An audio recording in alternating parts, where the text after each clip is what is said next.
What's going on, everybody? Welcome to the Cowbell Kingdom Basketball Zone's post-game show. The Sacramento Kings come up big on the road, once again getting a dub in the Staples Center, this time against the Los Angeles Clippers. I'm your host, Vince Miracle. You guys can follow me on all social media platforms of @VMCenter. Follow the site @Cowbell_Kingdom on all social media platforms. And yeah, big win, good win, 124-115. Kings dominated from start to finish. I don't see this win as a stepping stone in any direction. If I'm being 100% honest, I think this was a game where, I mean, you saw the Kings at their best. They moved the ball up the court quickly. They attacked, and guys just got hot. That's really what it was. I mean, 6 players today in double figures, and the big one being Terence Davis, who was the team's second leading scorer with 23 points. And even though everyone's talking about the six players with double-digit scoring, you had 3 of them with 20 points, with De'Aaron Fox leading the way with 24. You had Terence Davis, like I said, with 23, second leading scorer on the team. Then off the bench, Davion Mitchell. I believe this is a career-high 20 points. Big game from him. Good defense, man. It was a really good game. But yeah, I think I hate to be the guy. I hate to be that guy that says, take this game with a grain of salt. But I'm gonna be that guy and say take this game, this win, with a grain of salt. Again, no Paul George. You saw a lot of Boston from the Clippers. I mean, Reggie Jackson, if anyone ever tries to compare De'Aaron Fox to Reggie Jackson again, I'm going to tell you to stop it. Because that guy plays reckless. And he had 12 points, 6 assists. Again, I'm not trying to hate on this win. I'm just also not going to take it and start jumping for joy, thinking that this win is going to change everything for the Kings, or this win means that the Kings are finally going to start taking steps in the right direction. It was just one of those games where the Kings played to their strengths. They ran the ball. They were above half court with 20 seconds or more on the clock, and they were able to take advantage of the defense truly not being set. And I guess my biggest takeaway from this game, obviously everyone was making shots, but if I had to say my favorite thing from this game, it was Tyrese Halliburton. The fact that he took 13 shots today. He was willing to shoot the basketball, especially in the first half. I don't care if he misses, and I'm glad that Gentry came out today and said that, hey, I would rather Halliburton miss and take 9 to 10 shots a game than him not shooting the ball at all. Because that's been the biggest problem that we keep talking about here on this show, is Halliburton needs to shoot. It's a annoying thing that we have to continue to repeat. And today, he didn't shoot the ball well. I mean, he was 5 of 13 from the field, which is 38.5%. But he played 40 minutes, did finish with a double-double, 12 points, 11 assists. And the best part about that whole stat line, 0 turnovers. 0 turnovers. 12 points, 11 assists, 0 turnovers. That's a big night from Tyrese Halliburton. De'Aaron Fox, I'm going to run down the stat sheet for the Kings just so in case anybody ever misses it. De'Aaron Fox, 36 minutes, 24 points, 3 rebounds, 5 assists, 3 steals, and a block in this game. So De'Aaron Fox had his hands all over the ball in this game. 7 for 14 from the field. That is 50% on the night. He hit 2 3-pointers. I'm glad that he actually took 4 of them. And Leo, he asked for it, and he got it in this game. Speaking about Tyrese Halliburton, he shot 9 3-pointers today en route to that 5 of 13. So he was shooting that ball, and that's one thing you have to be happy to see. Fox got to the line 9 times in this game. He was being aggressive. There were still times in this game that frustrated me watching Fox, is that he's settling for that mid-range jumper near the free throw line. He's not attacking the way he used to. And I think a lot of us have started to notice that. I've definitely seen you guys in the chat notice it with De'Aaron Fox, where he's not dunking the ball the way that he was a season ago. He's not really trying to finish around the rim with strengths. He's trying to finish with more finesse. And when your jump shot is just not that strong, I don't know if if that's necessarily going to be a thing that you're going to want to see continuing down stretches, and especially in close games. I don't know if I want to see a fading mid-range jumper. But again, the shots were falling tonight, and he was attacking at certain times. There was one where he jumped into Hartenstein and made him fall down. Excuse me, and also got the foul. So it was a big game from De'Aaron Fox. I like the aggression from him. It was good. And again, point guard with only one turnover today, so that was really solid. Rashaan Holmes, another double double for him on the season, 16 points, 11 rebounds. He was actually pretty quiet for a long portion of this game. I believe it wasn't until the latter half of the third quarter where he didn't have more than 5 shots in this game. The pick and roll between him and Tyrese is obviously one of the things that is a huge bright spot for the Kings offense. I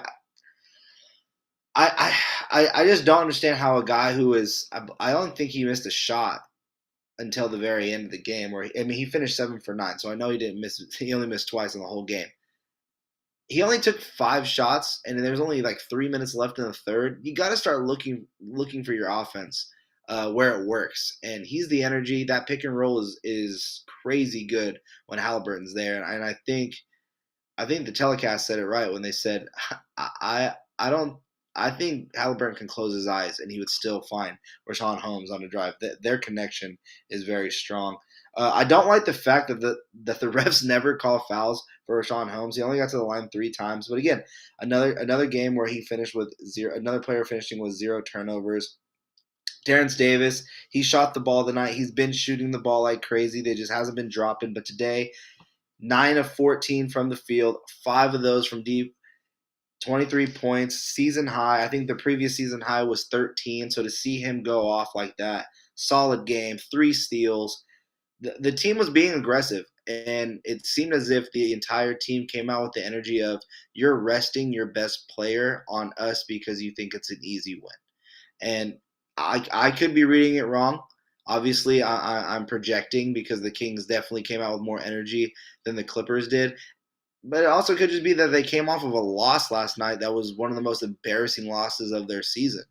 So I'm glad that they responded in this way with a big win and holding this lead from start to finish. It was nice to see. Chimezie Metu played 22 minutes at 13-6.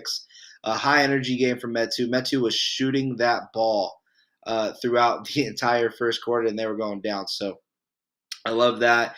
Buddy Hield was quiet. He played 21 minutes. He only scored 4 points. He was 2 of 7 from the field. Like I said, I'll always say this: you live by the buddy, you die by the buddy. That's a big thing for me now because he's their best shooter. But when everybody else is knocking down shots, I guess you don't need Buddy Hield to knock down all those threes because you also had a guy in Davion Mitchell off night, played 28 minutes, 20 points, 3 rebounds, 2 assists, 2 steals, 7 of 10 from the field, 3 of 4 from 3-point range, didn't miss any of his freebies at the line and only had 2 turnovers. He finished with a +8. The plus minus on all of these is crazy. You had Terence Davis, who was a +17. You had Rashaan Holmes, that was a +15. Metu +11, Fox +6, and Davion Mitchell as a +8. I mean I'm not saying that you look at those plus minus numbers with any like wow, that's going to work every single time. But it's nice to see that they were making a positive impact on the game, especially in a win. I think getting that in a win is huge. So definitely want to hear from you guys. Feel free to start messaging in on the comments board. I don't know how much more you can take away from this. Lewis King got to see some run again. He saw minutes early in the first quarter, again in the latter half of the third, which was nice to see. But it wasn't anything too spectacular from him. He was good in his time on the court. As I got to put this computer on the charger, it looks like it's about to die, and I don't want it to die on you guys here. Mid-show, that would suck. But he had 8 points, 2 rebounds, and an assist on 2 of 4 shooting. He also got fouled from 3-point range, which was pretty insane. Right after Davion did his scary foul on Luke Kennard. But again, guys, for me, this was just a game where the Kings came out with aggression. They got punched in the mouth last night. They got beat up last night. They didn't get punched in the mouth. They got jumped. They got beat up. They got embarrassed. And then today, to see that it was just a resting night for a guy like Paul George, it seemed as if the Clippers took this game and said, this is a game. where we should still be able to win without our star guy, and the Kings said no. There's no easy wins in the NBA, and I'm glad they were able to get this win, but I'm not sure. I'm not sure if there's any true positive takeaways other than it was nice to see the Kings play fast and shots go down. So let me plug in this charger real quick, and when I do, I'm going to go through these comment sections. So give me 1 second, guys. Sorry about that. Tight spot.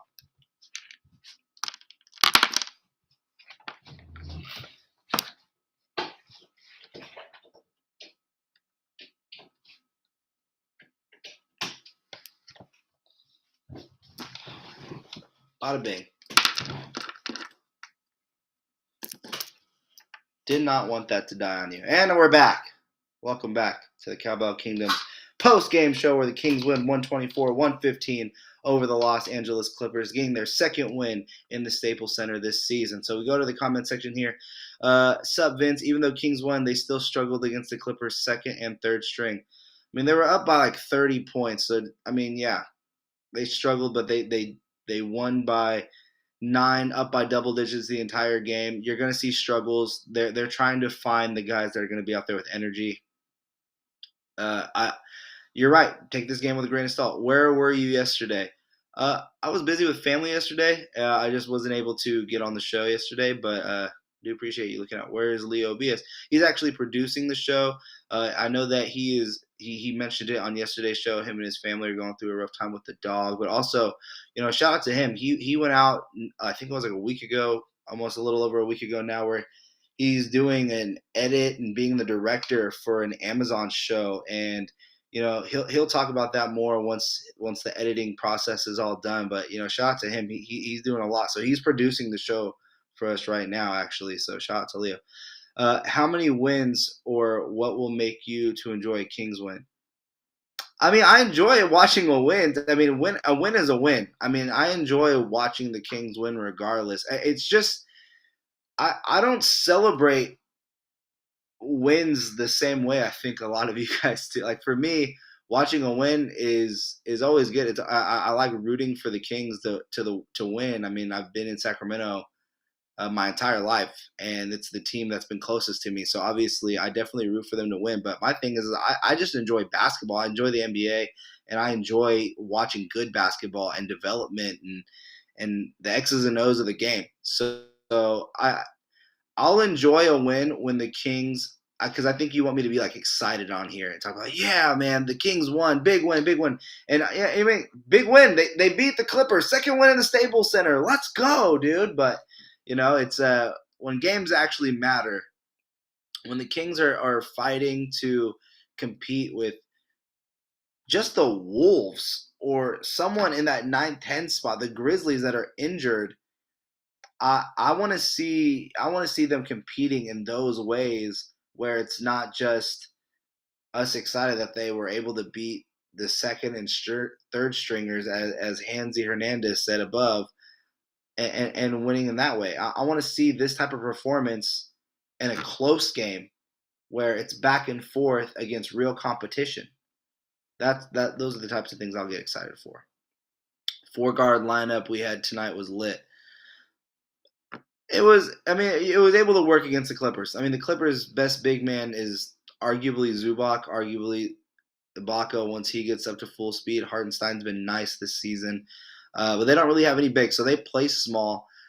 Their biggest strength is their defense when Paul George is out there. What they can do defensively out there on the perimeter is strong, and obviously the fact that they can knock down a lot of three-point shots keeps them into a lot of games. But this is a team. Even when Paul George is there, I believe that this is a team that the Kings could fairly match up with, especially if they have Barnes. They match up good with. They should be able to compete every single time. Anytime this game comes, and if, let's say, Paul George is there and Harrison Barnes is in the game as well, and the odds makers give you a plus 8.5 like they did today, I'm going to take it every single time. I think the matchup is there. Rashaan Holmes versus Zubac or Ibaka makes sense. It's just a good lineup, and you're able to run a 4-guard lineup like they were today. And another thing, though, is that they were making shots, and we haven't seen too many games like this where everyone on the court just couldn't really miss, other than Buddy. But Buddy's been carrying this team almost all season on his back with the shots that he's been making. So he got to struggle tonight, but the rest of the guys picked him up with their jump shots. So yeah, it worked tonight. I liked it. Thoughts on Gentry's tenure so far? I think he's brave. I definitely think he's a brave interim head coach. He talks as if the job is going to be his moving forward, in my opinion. To say that, this team is embarrassing and the fans deserve better. I mean, it's great. It's great fan service to hear that stuff. But my big thing is to say that we're going to just take guys out and you're not going to find minutes unless the energy is there out of you. It's a bold statement, like I said, from an interim coach. Do I like it? Yeah. I mean, as fans, do you guys love it? Probably. I mean, it's something that you want to hear. It's someone publicly, looking themselves in the mirror. And I don't know if there's too many actual players on this team that are starting to do that. I like that Rashaan Holmes said there's no more talking at the end of the last game. And I think he's been bold in a lot of his statements. And if we're looking at the X's and O's of the game, I don't think much has changed in terms of the offense, other than the fact that he has really encouraged the Kings to push the basketball. And when you have this type of lineup and this type of roster, that is exactly what is needed. You need to play at a high pace. You need to keep the defense on their toes, or should I say on their heels, and not being able to slow you down. You're constantly speeding them up. And when they do that, it's shown that is the Kings' strength. And I would say that he's bold. So I like that. All right, guys. Well, that seemed to be the last question in the chat. I appreciate all of you guys joining the show. Remember to hit that like button so we can keep this thing growing. Hit that subscribe button to keep the channel growing as much as possible. Rate, review, subscribe everywhere you are with Cowbell Kingdom. Follow us at Cowbell_Kingdom on all social media platforms. I've been your host today, Vince Miracle. As you can see below, follow me at VM Center on all social media platforms. Shout out to our sponsors, Valley Tires and Medici of Sacramento. When go to a Kings game, guys, stop off at Medici Sacramento. They have one of the best pizzas you can ever eat. And yeah, Kings win. Let's do it, guys. Until next time. Peace.